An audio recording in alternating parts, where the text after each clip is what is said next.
সবাইকে আমার YouTube channel স্বাগত। আজকে আলোচনা করব তোমরা যারা ক্যালকাটা ইউনিভার্সিটির আন্ডারে সেমিস্টার 1 কিংবা সেমিস্টার 3তে পড়ছো এবং তোমাদের এডুকেশান রয়েছে।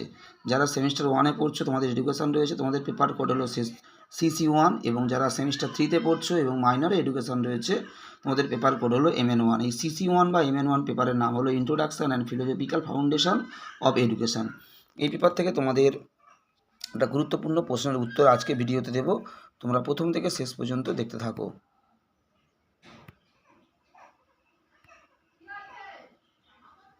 প্রকল্প পদ্ধতির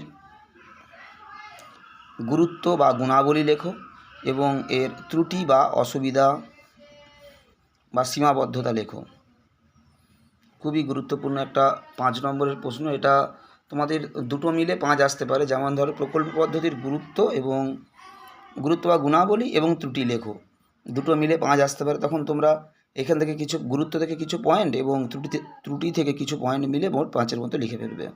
যদি শুধু গুরুত্ব 5 নম্বরে আসে তাও আমি বড় করে লিখে দিয়েছি, তাই আমি তোমাদের গুরুত্বটাও 5-এর মতো লিখে দিয়েছি এবং ত্রুটি এটাও কিন্তু আমি 5-এর মতো লিখে দিয়েছি। তাই গুরুত্ব যদি 5-এ আসে তাও তোমরা লিখতে পারবে এবং ত্রুটি যদি 5-এ আসে তাও তোমরা লিখতে পারবে।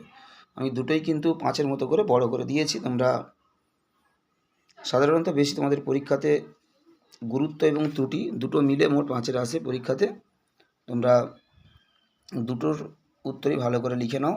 তোমাদের এই এডুকেশানের CC1 বা MN1 থেকে কিন্তু ইতিমধ্যে অনেকগুলো প্রশ্নের উত্তর কিন্তু আমি আপলোড করে দিয়েছি। যেমন সহপাঠক্রমিক কার্যাবলী কী, এর শ্রেণীবিভাগ আলোচনা করো, পাঠ্যক্রমের ধারণা দাও এবং বিভিন্ন ধরনের পাঠ্যক্রম সম্পর্কে আলোচনা করো, সুশিক্ষকের ব্যক্তিগত ও পেশাগত গুণাবলী আলোচনা করো।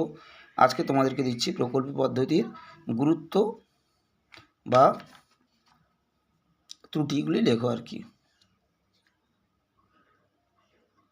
এবং কন্টিনিউ কিন্তু তোমাদের সেমিস্টার 1-এর প্রতিটি সাবজেক্টের Bangla, history, education, pol science পরপর কিন্তু উত্তর কন্টিনিউ, সাজেশান এবং অ্যান্সার কিন্তু কন্টিনিউ আপলোড চলছে। তোমরা অবশ্যই যারা প্রথমবার দেখছো সাবস্ক্রাইব করে দিও এবং কন্টিনিউ যদি ফলো রাখো তোমরা কিন্তু বেশিরভাগ প্রশ্নের উত্তর চ্যানেল থেকে পেতে পারবে। সবাইকে নমস্কার।